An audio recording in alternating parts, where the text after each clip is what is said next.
بابرکت ہے جو نام اس نام سے شروع کرتی ہوں. سب تکبر فقط اسی ذات کو زیبا ہے، گلے عاجزی اس کی بارگاہ میں پیش کرتی ہوں. دونوں جہاں میں فقط اسی کی بادشاہی ہے، میں آغاز اپنا انجام اپنا اسی کے نام کرتی ہوں. اما بعد، کروڑوں درود مصطفیٰ کی ذات پر، بارش انوار کی جس نے ظلمات کی رات پر. ارض و سما میں اس سے کوئی معتبر نہیں، بھیجتا ہے خدا بھی درود اسی کی ذات پر. آواز بلند تر صلوات.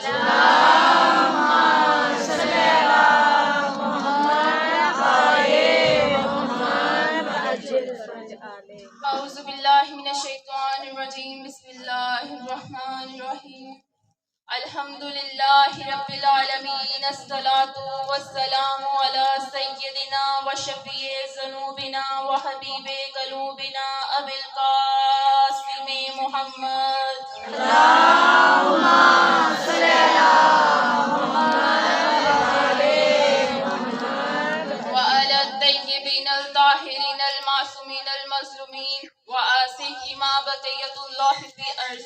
اللہم صلی وسلم وزد وبارک علی صاحب الدعوت النبویہ والصولۃ الحیدریہ والعصمت الفاطمیہ والحلم الحسنیہ والشجاعت الحسینیہ والعبادت السجادیہ والمآثار الباقریہ والآثار الجعفریہ والعلوم الکاظمیہ والحجج الرضاویہ والجود التقویہ والنقاوت النقویہ والحیبت العسکریہ والغیبت الالہیہ.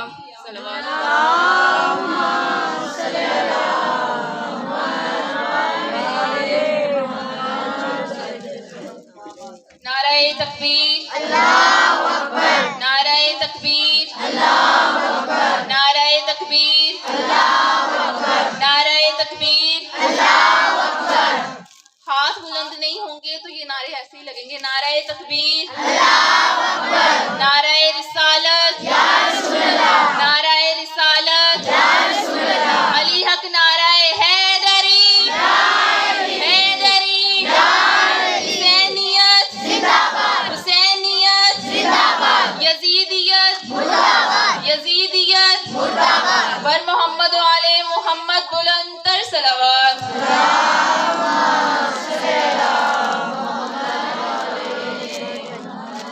بدعت کے چوروں پر لعنت، کربلا کے قاتلوں پر لعنت. بدعت کے چوروں پر لعنت، کربلا کے قاتلوں پر لعنت. محمد و آل محمد کے ہر زندہ مردہ دشمن پر لعنت. مجلس اعضاء کے دشمنوں پر لعنت. پر محمد و آل محمد بلند تر صلوات.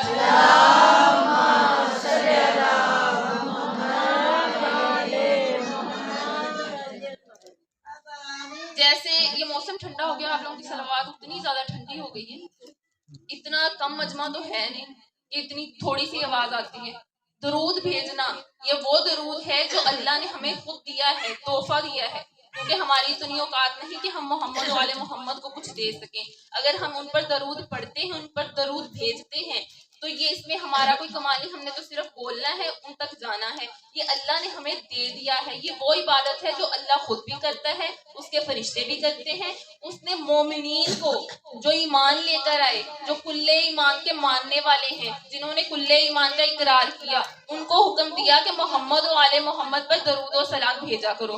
اور اتنی ٹھنڈی صلات، درود بھیجیے محمد و آل محمد پر. اللہم صلی علی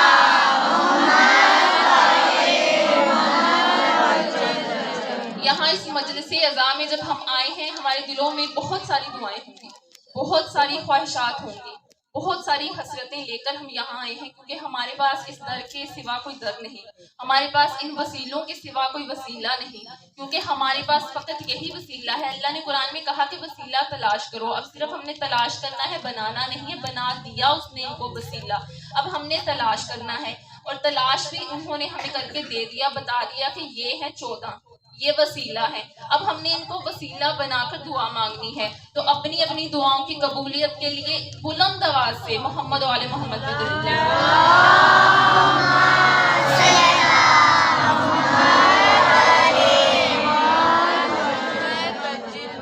بی بی کی آمد پر بلند تر صلوات.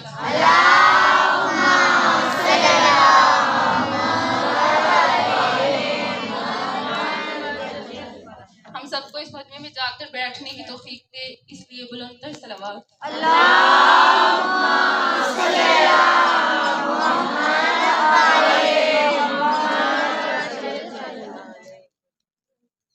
فقط سر اٹھا کر جینے کے واسطے یہی کافی ہے کہ ہم اللہ کے بندے ہیں، محمد مصطفیٰ کی امتی ہیں، علی المرتضیٰ کے شیعہ ہیں، اولاد سیدہ کے عاشق ہیں، اولاد سیدہ سے مودت رکھنے والے ہیں، امام حسین کے عزادار ہیں اور امام زمان کے منتظر ہیں.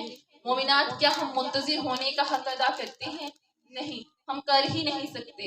ہم منتظر ہونے کا حق تو ادا نہیں کر سکتے، لیکن ہم اتنا ضرور کر سکتے ہیں کہ ہم صبح کا آغاز کریں تو امام زمان کو سلام بھیج کر کریں، اور ہماری شاموں کا اختتام ہو تو علی پر ہو، کیونکہ جو ایک کی شان ہے وہ 14 کی شان ہے. اور ہمارے لبوں پر ہر وقت دعائے فرض ضرور ہو، دل میں ہو، زبان پر نہ ہو. زبان پر صبح ہم نے دعائے فرض جاری کر لی، رات کو کر لی، درمیان میں جب یاد آیا تب کر لی، لیکن دلوں سے کبھی یہ بات نکل ہی نہیں سکتی، کیونکہ اس دل میں عشق علی ہے، کیونکہ اس دل میں عشق علی ہے. تو میرے ساتھ دعائے فرض امام زمانہ علیہ السلام کے ظہور کے لیے.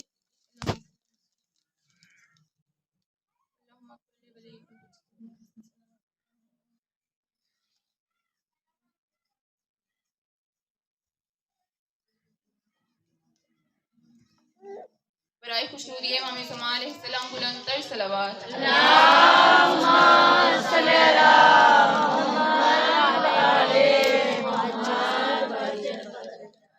مومنات، آج سے شہادتوں کا سلسلہ شروع ہو جائے گا، آج سے شہادتیں پڑھی جائیں گی.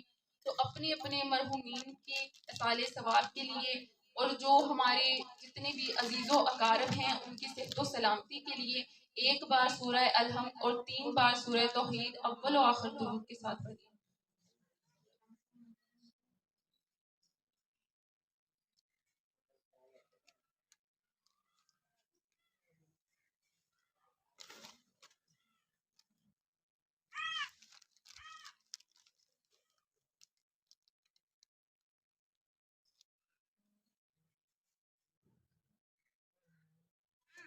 مومنات، مجھے لگتا ہے کہ جب میں الجل کی صدا بلند کرتی ہوں تو میرے امام مجھے کہتے ہیں کہ دل سے لبیک کہا ہو تو کوئی بات بنے، دل سے لبیک کہا ہو تو کوئی بات بنے، خون اشکوں میں ملا ہو تو کوئی بات بنے، مثل حرمہ بکا ہو تو کوئی بات بنے، قرض غیبت کا ادا ہو تو کوئی بات بنے.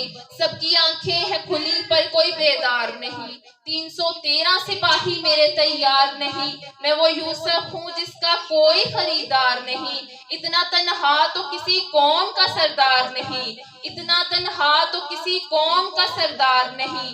میرے دل پہ کیا گزرتی ہے بتاؤں کیسے، تم مجھے خود ہی بتاؤ کہ میں آؤں کیسے. برائے خوشنودی امام زمان علیہ السلام بلند تر صلوات.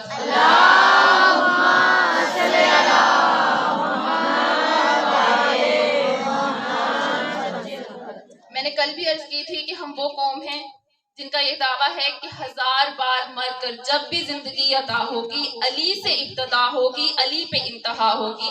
اب جہاں سے کل اختتام کیا تھا وہیں سے آج آغاز کرتے ہیں کہ 18 ذوالحج کو جب رسول اللہ صلی اللہ علیہ وآلہ وسلم نے مولا علی کو مولا بنا دیا، اپنا جانشین بنا دیا، خلیفہ بنا دیا، کس کے حکم سے؟ اللہ کے حکم سے. اب رسول اللہ صلی اللہ علیہ وآلہ وسلم نے ارشاد فرمایا انی تارک فیکم الثقلین کتاب اللہ و اطرت اہل بیت، میں تمہارے درمیان 2 چیزیں چھوڑے جا رہا ہوں، ایک اللہ کا کلام، اللہ کی کتاب، اور دوسری میری اطرت، میری اہل بیت. دونوں کو مضبوطی سے تھامے رکھنا، گمراہ نہیں ہوگے. قرآن کی سمجھ نہ آئے تو اہل بیت سے پوچھ لینا، اہل بیت کی سمجھ نہ آئے تو قرآن سے پوچھ لینا. اب یہاں رسول اللہ نے بتا دیا کہ قرآن کو سمجھنا ہے تو اہل بیت سے سمجھنا ہے، اور اگر دین سمجھنا ہے تو دونوں کو مضبوطی سے تھامے رکھنا ہے. اگر دونوں میں سے کسی ایک کا دامن بھی چھوڑو گے تو گمراہ ہو جاؤ گے، اس لیے دونوں کو مضبوطی سے تھام کر رکھنا ہے۔ اور یہ قرآن میں اور یہ رسول اللہ کی حدیث نے بتا دیا کہ قرآن اور اہل بیت جدا نہیں ہیں، جو یہ کرتے گئے وہ قرآن بنتا گیا، جو یہ کرتے گئے ویسا ہی خدا کرتا گیا، انہوں نے جو کیا خدا نے اسے شریعت بنا دیا۔ بعض دفعہ تو ایسا ہوا عمل پہلے ہوا آیتیں بعد میں نازل ہوئی، عمل پہلے ہوا آیتیں بعد میں خدا نے نازل کی۔ اب کچھ مثالیں دے دوں تاکہ آپ کو سمجھنے میں آسانی ہو، مجھے سمجھانے میں آسانی ہو۔ واقعہ ہے جو آپ سب کو معلوم ہے، مسجد نبوی میں رسول اللہ صلی اللہ علیہ وآلہ وسلم نے سب کو جماعت نماز ادا کر لی۔ اب رسول چلے گئے، کچھ صحابہ مسجد نبوی میں موجود ہیں جو نوافل ادا کر رہے ہیں۔ امام علی علیہ السلام بھی وہاں نوافل ادا کر رہے ہیں، نماز ادا کر رہے ہیں۔ اب مولا علی علیہ السلام نماز ادا کر رہے ہیں، باقی صحابہ بھی وہاں موجود ہیں۔ ایک سائل کی صدا آتی ہے کہ کچھ عطا کرو اللہ کی راہ میں، کچھ دو اللہ کی راہ میں۔ اس نے ایک بار صدا دی، کسی نے کچھ نہ دیا، کسی نے کوئی جواب نہ دیا، علی سمیت تمام صحابہ نے کچھ نہ دیا۔ پھر دوسری دفعہ اس سائل نے صدا دی کہ کچھ عطا کرو اللہ کی راہ میں، کچھ عطا کرو اللہ کے واسطے۔ پھر علی سمیت تمام صحابہ نے کچھ نہ دیا۔ اب آپ لوگ سوچ رہے ہوں گے کہ علی سمیت یہ کیسے ہو سکتا ہے کہ علی نے کچھ عطا نہ کیا ہو، سائل جب آیا ہو، سائل نے مانگا ہو۔ علی وہاں نماز ادا کر رہے تھے، اور علی جب نماز ادا کرتے ہیں اس طرح سے کرتے ہیں کہ انہیں اور کسی چیز کی خبر نہیں، کیونکہ وہ اپنے خالق سے گفتگو کر رہے ہیں۔ وہ جب نماز پڑھ رہے تھے تو علی یہاں مسجد نبوی میں نہیں بلکہ اپنے خالق کے پاس تھے، وہاں موجود تھے۔ اب جب تیسری بار سائل نے صدا لگائی، اب اس نے یہ نہیں کہا کہ خدا کی راہ میں کچھ دو، اب اس نے ہاتھ بلند کیے اور بلند کر کے کہا اے اللہ تو گواہ رہنا، میں نے تمہارے بندوں سے مانگا لیکن مجھے کسی نے کچھ نہ دیا، میں نے تمہاری راہ میں مانگا لیکن مجھے کسی نے کچھ نہ دیا، اے اللہ تو گواہ رہنا۔ جب یہ کہنا تھا تو میرے مولا علی علیہ السلام، کیونکہ مولا علی علیہ السلام کہتے ہیں کہ ہم اس کے ارادوں سے واقف ہیں، اب یہ دعا سیدھی ڈائریکٹ عرش پر جا کر لگی۔ جب اللہ نے ارادہ کیا کچھ دینے کا تو وہاں رکوع میں مولا علی علیہ السلام نے اپنے ہاتھ کی انگلی کا اشارہ کیا۔ جب یوں اشارہ کیا تو انگلی سے انگوٹھی نکل کر اس سائل کے ہاتھ میں جا گری، اس سائل کے ہاتھ میں جا گری۔ اب یہاں پھر آیت نازل ہوئی، پہلے آیت نازل نہیں ہوئی۔ اب جب خیرات میں انگوٹھی دے دی رکوع کی حالت میں، اب یہاں اللہ نے آیت نازل کی انما ولیکم اللہ ورسولہ، انما ولیکم اللہ ورسولہ والذین آمنوا الذین ویقیمون الصلاۃ ویؤتون الزکاۃ وہم راکعون۔ ایک میں اللہ ولی، ایک میرا رسول ولی، اور ایک وہ ولی جو رکوع کی حالت میں زکوٰۃ دیتا ہے، ایک وہ ولی جو رکوع کی حالت میں زکوٰۃ دیتا ہے۔ اب یہاں اللہ نے بتا دیا کہ تین ہی ولی ہیں، ایک اللہ ولی ہے، ایک رسول ولی ہے، اور ایک وہ ولی ہے جو رکوع کی حالت میں زکوٰۃ دیتا ہے۔ برائے خوشنودی امیر المومنین علیہ السلام بلند تر صلوات۔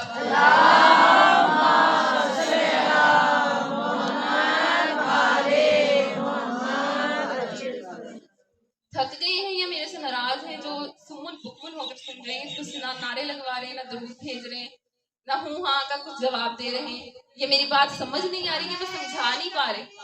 اللہ اکبر، یا رسول اللہ، یا علی، یا علی،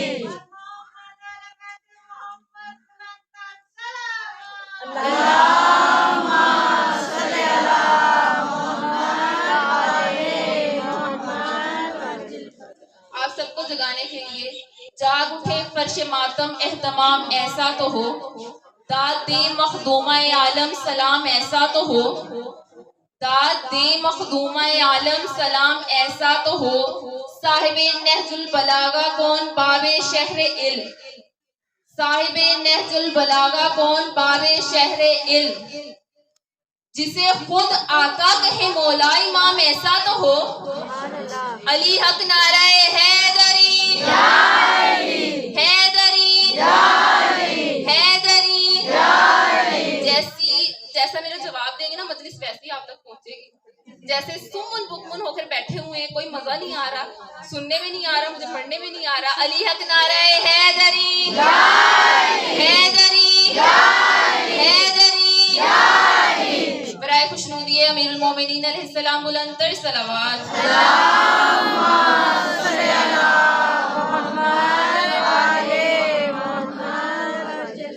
اب یہاں عمل پہلے ہوا, آیت بعد میں نازل ہوئی.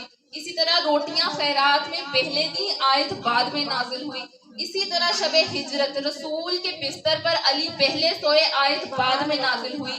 یہ مثالیں دینے کا مقصد یہ تھا آپ کو سمجھا سکوں کہ یہ آیتیں جو ہیں, یہ آیتیں انتظار کرتی ہیں کہ یہ کچھ کریں تو ہم نازل ہوں, یہ کچھ کریں تو ہم نازل ہوں.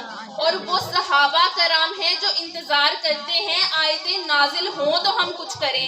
اب یہاں ایک اور بات واضح کر دوں کہ جن کو انتظار ہوتا ہے آیتوں کا وہ مومن تو ہو سکتے ہیں, امیر المومنین نہیں ہو سکتے. امیر المومنین وہی ہیں کہ جو کام کرتے, جو وہ کرتے جائیں, وہ خدا قرآن بناتا جائے, وہ شریعت بنتی جائے. خدا ویسا ہی کرتے جیسا یہ کرتے ہیں, جیسا یہ سوچتے ہیں, کیونکہ یہ اس کے ارادوں سے واقف ہیں, یہ اس کے ارادوں سے واقف ہیں. یہ قرآن سے جدا نہیں, قرآن ان سے جدا نہیں. اب جو لوگ کہتے ہیں کہ صحابہ میں اور ان میں کوئی فرق نہیں, اب ان کے لیے ایک شعر عرض کر دوں. ہے چاروں پتھر مکہ میں جو چھپ نہیں سکتے غاروں میں, تم تین کو پتھر مارتے ہو سب لاکھوں اور ہزاروں میں. تم تین کو پتھر مارتے ہو سب لاکھوں اور ہزاروں میں. ایک پتھر کالے رنگ کا ہے تم جس کو بوسے دیتے ہو, پھر اس منہ سے تم کہتے ہو کچھ فرق نہیں ان چاروں میں. سبحان اللہ سبحان اللہ.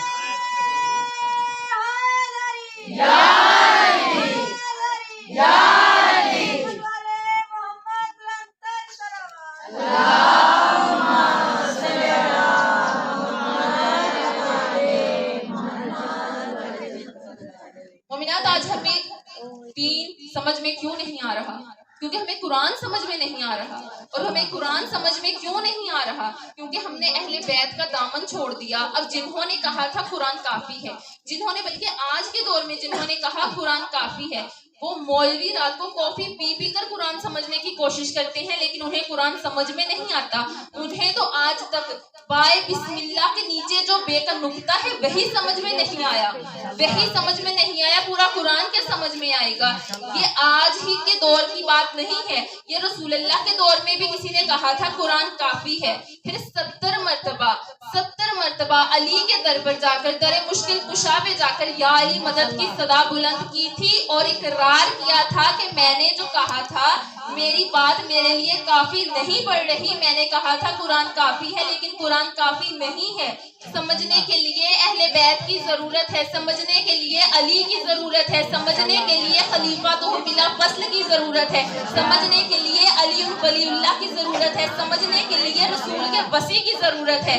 آئیے مشکل کشا میری مشکل کو حل کریے, آئیے مشکل کشا میری مشکل کو حل کریے. اب اس نے 70 بار وہاں جا کر, میں یا یوں کہہ دوں کہ ایک خلیفہ نے 70 بار در مشکل کشا پر جا کر کہا کہ میری مشکل کو حل کریے. اور جب علی نے مشکل حل کر دی, مشکل کشائی کر دی, پھر 70 بار کہا کہ اگر آج علی نہ ہوتے تو میں عمر ہلاک ہو جاتا, اگر آج علی نہ ہوتے تو میں عمر ہلاک ہو جاتا. پھر یہیں پر بات ختم نہ ہوئی, پھر ساتھ دعا بھی کی, کہا کہ اے اللہ جب تک میری خلافت ہے علی کو سلامت رکھنا, اگر علی سلامت نہ رہے, اگر علی نہ ہوئے تو میں تو ہلاک ہو جاؤں گا, کیونکہ علی کی ضرورت ہے مجھے. اب اس نے وہ اقرار اب کیا, کیونکہ یہ منافق تھا, اس نے اب وہ اقرار کیا جو رسول اللہ نے غدیر میں اقرار کروایا تھا اور بتایا تھا, دکھایا تھا, سمجھایا تھا علی کا ہاتھ بلند کر کے کہ علی ضروری ہے دین کے لیے, قرآن سمجھنے کے لیے. قرآن سمجھنا ہے, دین سمجھنا ہے تو علی ضروری ہے,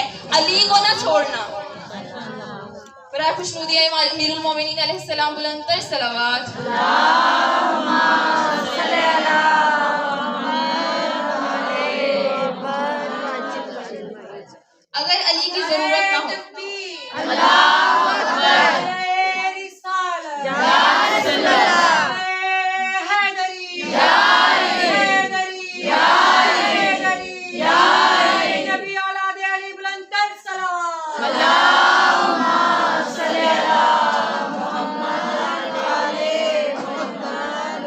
اگر علی کی ضرورت نہ ہوتی تو قرآن میں یہ آیت نہ ہوتی جو جس میں اللہ ارشاد فرما رہا ہے سورہ محمد آیت نمبر 16 وَمِنْهُمْ مَن يَسْتَمِعُ إِلَيْكَ حَتَّى إِذَا خَرَجُوا وَمِنْهُمْ مَن يَسْتَمِعُ إِلَيْكَ حَتَّى إِذَا خَرَجُوا مِنْ عِنْدِكَ قَالُوا لِلَّذِينَ أُوتُوا الْعِلْمَ مَاذَا قَالَ آنِفًا اے میرے حبیب. اب اللہ اس آیت میں کیا ارشاد فرما رہا ہے ذرا غور سے سنیے گا. اے میرے حبیب، کیونکہ اس آیت میں بھی اللہ نے کہا کہ غور سے سنتے ہیں، اب آپ بھی غور سے سنیے گا. اللہ کہہ رہا ہے اے میرے حبیب، تمہاری صحبت میں بیٹھنے والے تمہاری بات بڑی توجہ کے ساتھ، بڑے غور و فکر کے ساتھ سنتے ہیں، اور جو ہی تمہارے پاس سے جاتے ہیں، باہر جاتے ہیں، تو اوت العلم سے پوچھتے ہیں کہ ابھی ابھی رسول کیا کہہ رہے تھے، ابھی ابھی رسول نے کیا کہا. اب انہیں جو ابھی ابھی رسول کی بات سن کر جا رہے ہیں باہر، انہیں ضرورت پڑتی ہے اوت العلم سے پوچھنے کی. اب یہاں پر ایک بات واضح کر دوں کہ جو رسول کی صحبت میں بیٹھتے ہیں وہ کون ہیں؟ رسول کی صحبت میں بیٹھنے والے جلیل القدر صحابی ہیں. اب میں نام اس طرح سے لوں گی کہ وہ فاروق اعظم ہے، صدیق اکبر ہے، غنی ہے، جلیل القدر صحابی ہیں جنہوں نے کہا تھا قرآن کافی ہے.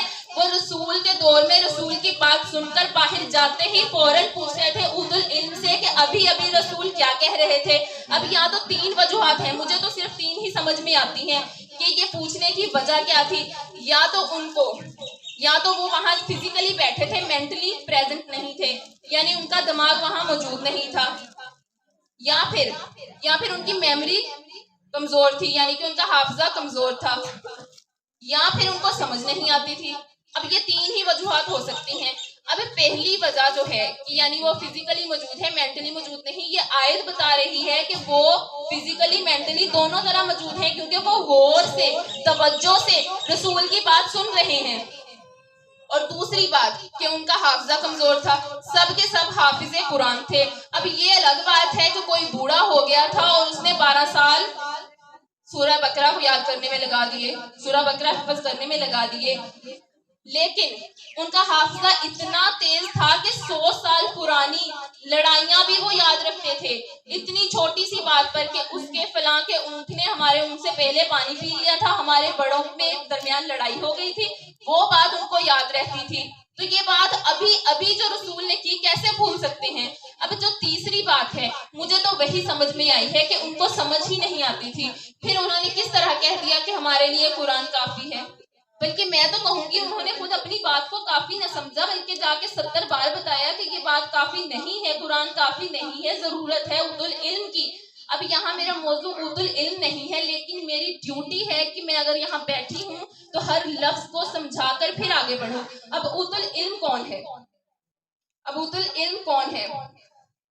العلم کہوں یا شہیر وجود رسالت کہوں، اوت العلم کہوں یا کائنات کا مولا کہوں، اوت العلم کہوں یا فاتح بدر کہوں، اوت العلم کہوں یا ناصر رسول کہوں، اوت العلم کہوں یا نفس رسول کہوں، اوت العلم کہوں یا نفس الہی کہوں، اوت العلم کہوں یا راکب دوش پیغمبر کہوں، اوت العلم کہوں یا دوش پیغمبر کہوں، اوت العلم کہوں یا بت شکیم کہوں، اوت العلم کہوں یا عین اللہ کہوں، اوت العلم کہوں یا ید اللہ کہوں، اوت العلم کہوں یا لسان اللہ کہوں، اوت العلم کہوں یا وجہ اللہ کہوں، اوت العلم کہوں یا خطیب ممبر سلونی کہوں، اوت العلم کہوں یا بائے بسم اللہ کا نقطہ کہوں، اوت العلم کہوں یا کل ایمان کل اسلام کل حق کہوں، اوت العلم کہوں یا عبادتوں کا عنوان کہوں، اوت العلم کہوں یا ذکر کمال مرکز عنوان کہوں، اوت العلم کہوں یا اسد اللہ کہوں، اوت العلم کہوں یا عین اللہ کہوں، اوت العلم کہوں یا کرم اللہ کہوں، اوت العلم کہوں یا نعمت اللہ کہوں، اوت العلم کہوں یا رحمت اللہ کہوں، اوت العلم کہوں یا حکمت اللہ کہوں، اوت العلم کہوں یا میرا امام کہوں، اوت العلم کہوں یا میرا امام کہوں.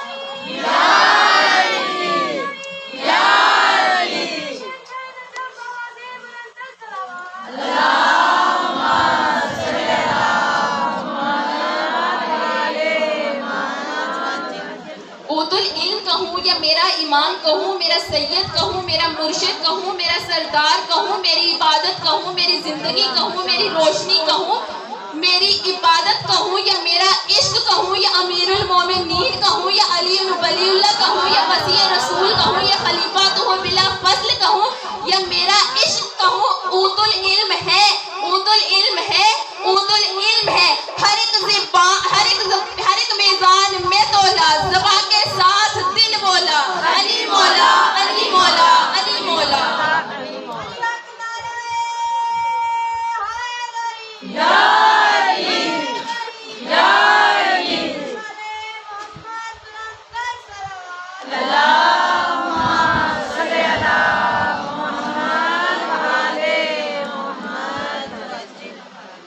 یہ ہے اردو العلم.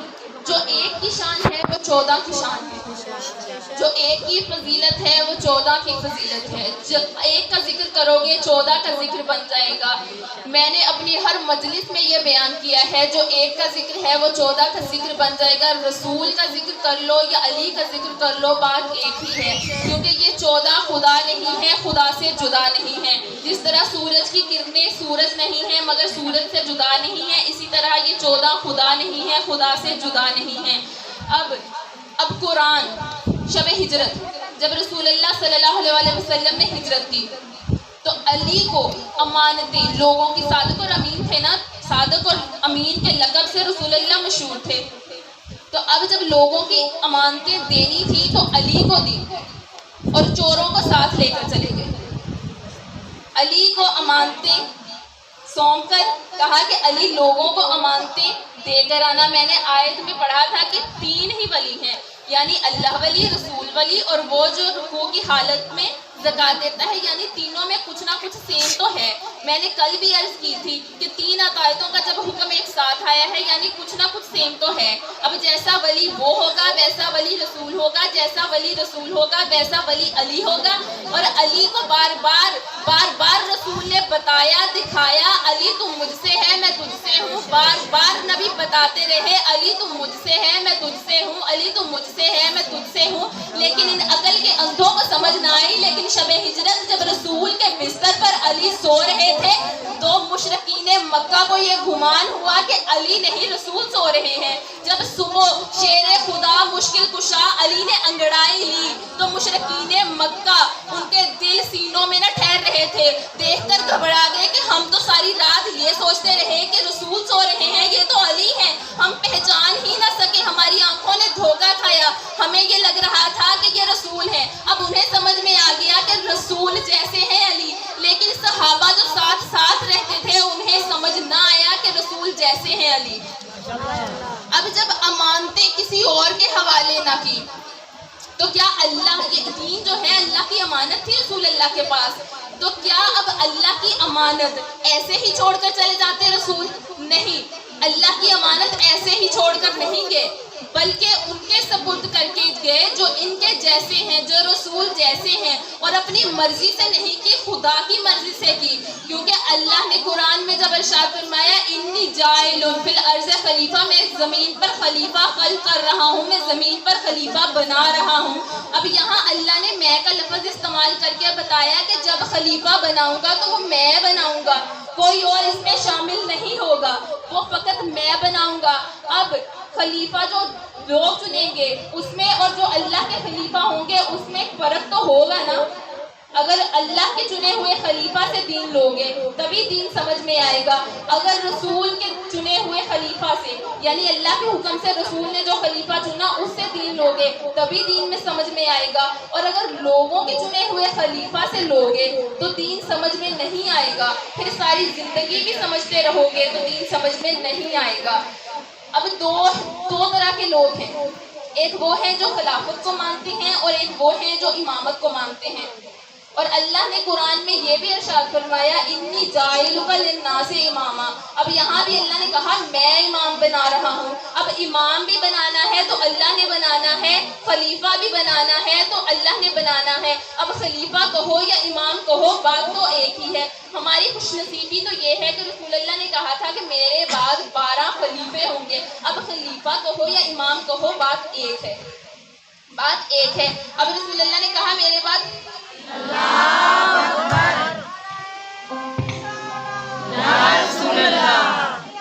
علی حق نعرہ حیدری حیدری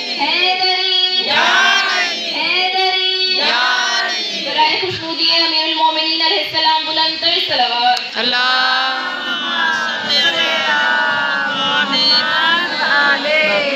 اب خلیفہ کہو یا امام کہو بات ایک ہی ہے. رسول اللہ صلی اللہ علیہ وسلم نے کہا کہ میرے بعد 12 خلیفہ ہوں گے.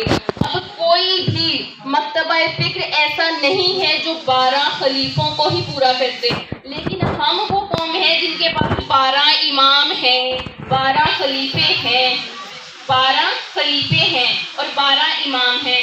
اب میں سارا قصہ مختصر کروں اور بتا دوں کہ اگر جنت میں جانا ہے تو جنت کے وارثوں سے دین لینا ہوگا، اگر جنت میں جانا ہے تو دین سمجھنا ہوگا، دین کو سمجھنا ہے تو قرآن سمجھنا ہوگا، اور قرآن صرف ان کو ہدایت کرتا ہے جو وارث دین سے قرآن لیتے ہیں، وارث قرآن سے قرآن لیتے ہیں، سمجھتے ہیں اور ناطق قرآن سے لیتے ہیں، کیونکہ یہ قصیدہ ہے محمد و آل محمد کا، قرآن قصیدہ ہے محمد و آل محمد کا۔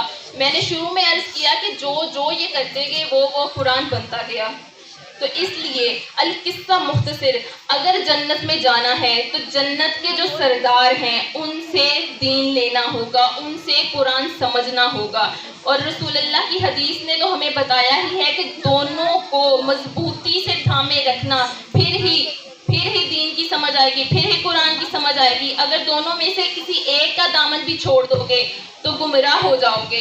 گمراہی سے بچنے کے لیے ان کو وسیلہ بنانا پڑے گا، کیونکہ یہ حجت خدا ہیں، خدا نے ان کو وسیلہ بنا دیا، خدا نے بتا دیا، سب کچھ کر دیا، ہم نے صرف اور صرف ان پر عمل کرنا ہے اور ان کا دامن مضبوطی سے تھامے رکھنا ہے۔ برائے خوشنودی امام زمان علیہ السلام بلند تر صلوات۔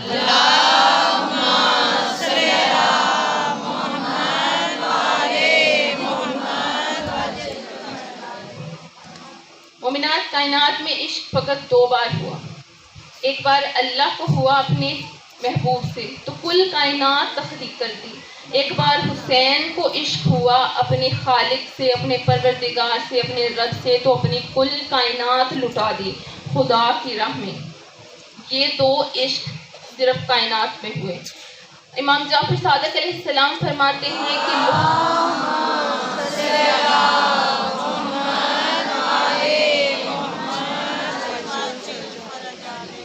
مولا فرماتے ہیں کہ لوگوں کو ہمارے مسائل سنایا کرو، یعنی کربلا سنایا کرو، جس طرح لوگ غدیر بھول گئے کربلا نہ بھول جائیں، اگر غدیر نہ بھولے ہوتے تو کربلا نہ ہوتی۔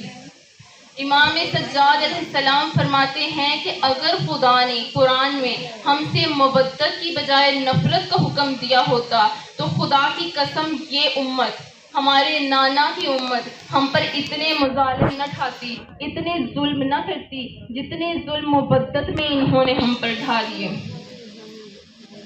مومنات، من کی ممتا سے لپٹ روئیں گے سادات کے دکھ، من کی ممتا سے لپٹ روئیں گے سادات کے دکھ، ہم نے بچوں کی طرح پالے ہیں سادات کے دکھ۔ مومنات، آج 3 محرم الحرام ہے، آج 3 محرم الحرام ہے۔ میں نے کہہ دیا آپ نے سن لیا، میں نے پڑھ دیا آپ نے سن لیا، لیکن وہ جو کربلا میں کل پہنچ چکے، وہ جو 2 محرم کو پہنچ چکے، جنہوں نے حر کے لشکر کو سیراب کر دیا، جنہوں نے اس لشکر کے جانوروں کو بھی سیراب کر دیا، اب حر کا لشکر کربلا میں امام حسین علیہ السلام کے ساتھ آیا۔ جب فرات کے کنارے خیمے نصب کر دیے تو نصب کرنے کے بعد حر نے کہا کہ مولا یہاں خیمے نہیں لگا سکتے، یہاں سے خیمے اکھاڑیے۔ جب یہ سننا تھا، ابھی علی کا جلالی بیٹا کچھ نہ بولا، زہیر ابن کین آگے بڑھے اور اٹھ کر کہا کہ مولا اب حکم دیں، یہ 1000 کا لشکر ہے، سب کو واصل جہنم کر دوں گا۔ مولا نے کہا کہ نہیں زہیر، ہم جنگ کرنے نہیں آئے، نہیں زہیر، ہم جنگ کرنے نہیں آئے۔ جب پھر دوبارہ کہا کہ مولا اپنے خیمے یہاں سے اٹھائیے اور دریا سے دور لے جائیے، فرات سے دور خیمے نصب کریے، یہ سننا تھا کہ علی کے جلالی بیٹے کی آنکھوں میں خون آیا، غصہ آیا، جلال آیا، اور علی کے جلالی بیٹے عباس کا ہاتھ تلوار پر گیا۔ جب مولا نے دیکھا کہ میرا بھائی عباس جنگ کے لیے تڑپ رہا ہے، میرے بھائی عباس نے تلوار نکال لی، تو اب مولا منع بھی نہیں کرنا چاہتے بھائی کو۔ مولا عالیہ کے پاس گئے اور ہاتھ جوڑ کر کہا کہ عالیہ عباس کو روکو، عالیہ عباس کو روکو، اس کو روکو کہ جنگ نہ کرے۔ اب سیدہ نے، اب عالیہ نے عباس کو اپنے پاس بلایا۔ جب عباس کی تلوار ننگی دیکھی، نیام سے باہر دیکھی، تو عالیہ نے کندھے پر ہاتھ رکھا۔ جب کندھے پر ہاتھ رکھا تو زینب کے آنسو عباس کے کندھے پر گرے۔ جب آنسو کندھے پر گرے تو مومنات، عباس نے کہا آقا زادی مجھے بتائیے کس نے رلایا؟ مجھے ایک بار بتائیے کہ کس کی وجہ سے آنکھوں میں آنسو آئے؟ زینب نے کہا عباس تمہاری وجہ سے آنکھوں میں آنسو آ گئے۔ عباس تڑپے اور تڑپ کر دل پر ہاتھ رکھ کر کہا آقازادی میں نے کیا کر دیا؟ کہا کہ عباس تلوار کو نیام میں رکھ لو، ہم یہاں جنگ کرنے نہیں آئے۔ عباس تلوار کو نیام میں رکھ لو، ہم جنگ کرنے نہیں آئے۔ عباس نے تلوار نیام میں رکھی اور خیمے اکھاڑے، وہاں سے دور کر دیے۔ فرات سے مومنات صرف ایک بار نہیں کہا کہ خیمے دور کریے، بار بار کہتے رہے اور دور اور دور اور دور، فرات سے بہت دور جا کر خیمے لگائیے۔ اب فرات سے دور خیمے لگ چکے۔ اب 9 محرم کی رات آئی، 7 کو سادات پر پانی بند ہو چکا۔ حر نے پانی بند کر دیا، حر علیہ السلام نے پانی بند کر دیا۔ مومنات جب پانی بند ہو گیا تو 3 دن تک التش کی صدائیں بلند ہوتی رہی۔ خیمہ حسینی سے 3 دن تک التش کی صدائیں بلند ہوتی رہی۔ اب حسین نے جو کہا تھا کہ اے حر تمہارے غم میں تمہاری ماں روئے، آج وہ مقصد پورا ہونے کو ہے۔ اب حر ساری رات بے چین رہا، حر ساری رات سوچتا رہا کہ یہ صبح کیا ہوگا۔ التش کی صدائیں حر کے کانوں میں آ رہی ہیں، حر سن رہا ہے التش کی صدائیں۔ حر نے کہا کہ اب کیا ہوگا۔ حر بار بار حر سعد کے پاس جاتا ہے اور پوچھتا ہے کیا واقعی کل جنگ ہوگی؟ کیا واقعی کل نواسہ رسول کو شہید کر دو گے؟ اس نے کہا کہ صرف رسول کے نواسے کو شہید نہیں کروں گا بلکہ حسین کے 6 ماہ کے اصغر کو بھی شہید کر دوں گا، حسین کے اکبر کو بھی شہید کر دوں گا، حسین کے اونو محمد کو بھی شہید کر دوں گا، حسین کے قاسم کے ٹکڑے کر دوں گا، حسین کے قاسم کے ٹکڑے کر دوں گا۔ اور کہا کہ عباس کے بازو میں قلم کر دوں گا، عباس کو شہید کر دوں گا، صرف حسین کو شہید نہیں کروں گا بلکہ حسین کے پورے کنبے کو شہید کر دوں گا۔ مومنات پھر جب اس نے کہا نا کہ یہیں پر ختم نہیں ہوں گے مسائل، پھر یہیں پر ظلم ختم نہیں ہوں گے، پھر شام غریبہ آئے گی، پھر چادریں لوٹی جائیں گی، سادات کی چادریں لوٹی جائیں گی، پھر ان کو قیدی بنا کر شام کو لے جایا جائے گا، پھر بازاروں میں پھرایا جائے گا۔ جب حر نے یہ سب سنا تو حر کانپ اٹھا۔ وہاں جو ایک ملون بیٹھا تھا اس نے کہا کہ صرف 72 کا نام سن کر ڈر گئے؟ میں تو کہتا تھا کہ ایران میں اگر کوئی سب سے بہادر ہے تو وہ حر ہے۔ تو اس نے کہا کہ میں یہ سن کر نہیں ڈر گیا کہ کتنا لشکر ہے کتنا نہیں ہے، میں تو یہ سن کر ڈر گیا کہ میں کہاں کھڑا ہوں، میں جنت کے اور جہنم کے در پر کھڑا ہوں۔ وہ جہنم کی تپش کے پاس کھڑا تھا۔ اب حر سنتا رہا، حر سوچتا رہا۔ پھر جب وہ اپنے خیمے میں آیا، آ کر اس نے اپنی تلوار توڑی اور توڑ کر گھوڑے پر سوار ہوا۔ اس کے بیٹے نے پوچھا کہ حر کہاں جا رہے ہو بابا، کہاں جا رہے ہیں بابا، کہاں جا رہے ہیں؟ کہا کہ بیٹا مجھے سامنے جنت دکھائی دے رہی ہے، میں جنت کی طرف جا رہا ہوں۔ کہا کہ بابا ہر کام میں ہر قدم میں آپ کے ساتھ رہا، بابا مجھے تنہا چھوڑ کر جا رہے ہیں؟ بابا میں بھی آپ کے ساتھ چلوں گا، بابا میں بھی آپ کے ساتھ چلوں گا۔ اب حر کا بیٹا چلتا ہے، حر کا بھائی چلتا ہے، حر کا غلام چلتا ہے، یہ سب جب جا رہے ہیں تو حر نے کہا اپنے بیٹے سے بیٹا میرے ہاتھ پیچھے سے باندھ دو، بیٹا میرے ہاتھ پیچھے سے باندھ دو۔ کہا کہ بابا یہ کیوں باندھ دوں؟ کہا کہ ان ہاتھوں نے لگام میں ہاتھ ڈالا تھا، حسین کے گھوڑے کی لگام میں ہاتھ ڈالا تھا۔ پھر کہا کہ میری آنکھوں کو باندھ دو۔ کہا کہ بابا وہ کیوں؟ کہا ان آنکھوں نے غضب سے دیکھا تھا نواسہ رسول کو، ان آنکھوں نے غضب سے دیکھا تھا حسین کو۔ جب یہ سب کر دیا تو اب یہ وہاں سے چل دیے۔ جب جا رہے تھے تو حر نے پوچھا اپنے بیٹے سے کہ سامنے کون آ رہا ہے؟ ہلچل سی مچی اور اس کو پتا چلا کہ کوئی آ رہا ہے۔ اس نے پوچھا کہ سامنے کون آ رہا ہے؟ کہا کہ علی اکبر آ رہے ہیں، عباس آ رہے ہیں، اونو محمد آ رہے ہیں، قاسم آ رہے ہیں۔ کہا حر نے کہ عباس کو بتا دو، میرے مولا کو بتا دو جنگ کرنے نہیں آ رہا۔ کہا مولا، کہا بابا ہمیں ان کو دیکھ کر نہیں لگ رہا کہ وہ بھی جنگ کرنے کے لیے آ رہے ہیں۔ بابا اس طرح سے تو انہوں نے نہیں آنا تھا، ان کے ہاتھوں میں تلواریں تو نہیں ہیں۔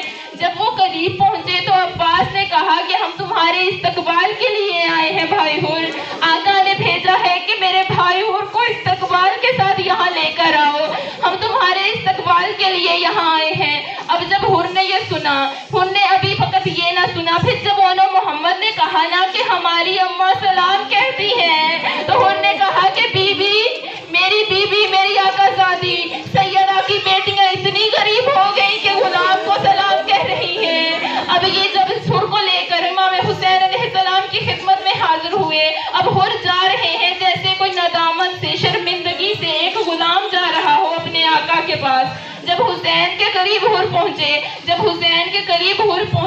تو حر قدموں میں بیٹھ گئے۔ حسین نے اپنے ہاتھوں سے حر کو کھڑا کیا اور اپنے گلے کے ساتھ لگایا، کہا کہ بھائی تمہارا ہی انتظار تھا، حر میرے بھائی تمہارا ہی انتظار تھا۔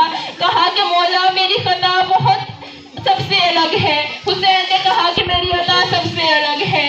حسین نے کہا کہ میں نے تمہیں معاف کیا۔ حر نے کہا کہ مولا میں نے کچھ کم ظلم و ستم تو نہ کیے، مولا 7 محرم کو پانی میں نے ہی بند کیا تھا، مولا آپ کے خیموں کو فرات سے میں نے ہی اٹھانے کے لیے کہا تھا، مولا میں نے ہی کہا تھا خیموں کو دور لگائیے، مولا آج جو التش کی صدائیں بلند ہو رہی ہیں یہ میری وجہ سے ہو رہی ہیں۔ حسین کی عطا دیکھیے، حسین سخی ابن سخی کی عطا دیکھیے۔ حسین کہتے ہیں کہ ہورے میرے بھائی اگر مدینے میں ہوتے تو ایسا استقبال نہ کرتا، میں تمہیں پانی پلاتا، میں تمہارے بیٹے کو پانی پلاتا، تمہارے بھائی کو پانی پلاتا۔ پھر جب یہ سننا تھا تو کہا کہ مولا جس دن میں نے آپ کی لگام میں ہاتھ، گھوڑے کی لگام میں ہاتھ ڈالا تھا، مولا اس دن ایک بی بی کی رونے کی صدائیں آ رہی تھی، مولا میں اس بی بی سے معافی مانگنا چاہتا ہوں، مولا میں اس بی بی سے معافی مانگنا چاہتا ہوں۔ مولا وہ کون تھی؟ مولا نے کہا کہ وہ میری بہن زینب تھی، وہ زینب بنت علی تھی۔ کہا میں بی بی سے معافی مانگنا چاہتا ہوں۔ اب پردے کا اہتمام کیا گیا۔ جب پردے کا اہتمام ہوا، عزاداروں اور پردے کی ایک سائیڈ پہ بی بی زینب ہے۔ اب بی بی زینب نے کہا ہے اور میرے بھائی تجھے سلام ہو زینب کا۔ کہا بی بی اتنی غریب ہو گئی، علی کی بیٹی ایک غریب کو، ایک غلام کو سلام کہہ رہی ہے، اس غلام کو کہ جس نے اتنے دکھ دیے، جس نے اتنے مصائب ڈھائے آپ پر۔ بی بی نے کہا حر تو میرا بھائی ہے، کل جب حر میں یہاں مدینے میں ہوتی تو میں تمہارا اس طرح استقبال نہ کرتی، میں اپنے ہاتھوں سے کھانا کھلاتی، حر میں تجھے اپنے ہاتھوں سے کھانا بنا کر کھلاتی، حر میں تجھے پانی پلاتی، حر میں یہاں ایسے استقبال نہ کرتی۔ اب جب حر نے یہ سنا تو حر رونے لگا اور بی بی نے کہا لیکن اب میں یہاں بس اتنا کر سکتی ہوں، جب شام غریبہ آئے گی نا حر، جب میں اپنے بھائی کے لاشے پر کھلے بالوں سے ماتم کروں گی، حر میں تیری لاش پر بھی آ کر ویسے ہی ماتم کروں گی جیسے اپنے بھائی کے لاشے پر ماتم کروں گی۔ مومنات القصہ مختصر، عزاداروں قصہ مختصر۔ اب حر علیہ السلام نے کہا کہ مولا میں بہت شرمندہ ہوں، مولا سب سے پہلے مجھے اجازت دیجیے، میرے بیٹے کو اجازت دیجیے جنگ لڑنے کی، مولا میدان جنگ میں، میدان کربلا میں جانے کی اجازت دیجیے میرے بیٹے کو، سب سے پہلا شہید میرا بیٹا ہو، مولا میں نے بہت شرمسار ہوں، میں بہت شرمندہ ہوں، مولا میری ندامت اسی طرح سے ختم ہوگی، مولا میرے بیٹے کو اجازت دیجیے۔ اب مولا نے اس کے بیٹے کو نہ صرف اجازت دی بلکہ اپنے ہاتھوں سے سوار کروایا۔ جب مولا نے علی ابن حر کو سوار کروایا، اب علی ابن حر میدان جنگ میں گئے اور جا کر خوب لڑے، بہت سے لعینوں کو واصل جہنم کر دیا۔ اور جب عزاداروں ایک ظالم نے علی ابن حر پر حملہ کیا تو علی ابن حر گھوڑے کی رین سے زمین پر آنے لگے اور روتے روتے بابا کو صدا دی۔ یہ نہیں کہا کہ آقا حسین آئیے بلکہ یہ کہا تھا بابا حر آئیے، میرا آخری سلام میرے آقا تک پہنچائیے، بابا حر میری مدد کو آئیے۔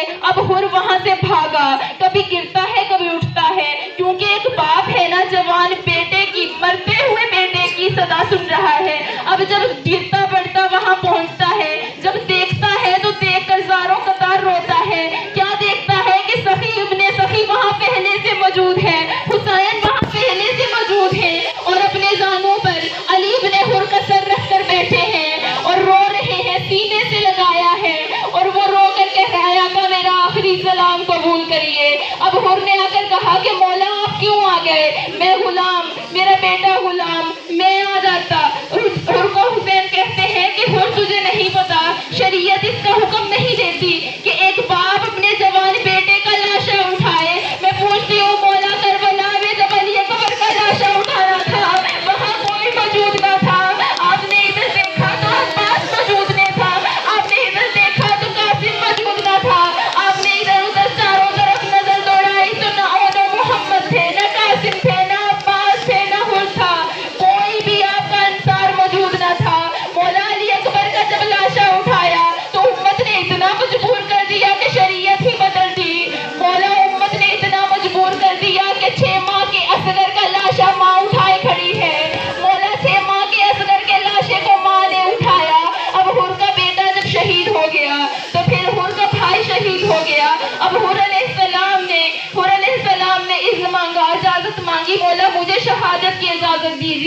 اب حور علیہ السلام کو شہادت کی اجازت دی اور گھوڑے پر سوار کروایا.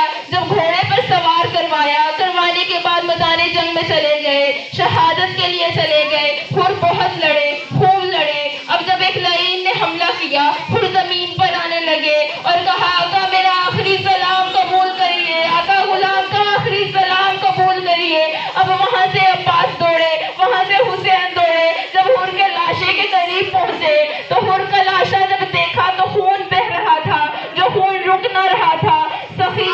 سخی دیکھ لیے کہ کہا اماں زہرا کا رومال لے کر آؤ, اور وہ رومال حور کے ماتھے پر باندھ دیا تاکہ وہ حور کا خون رک سکے.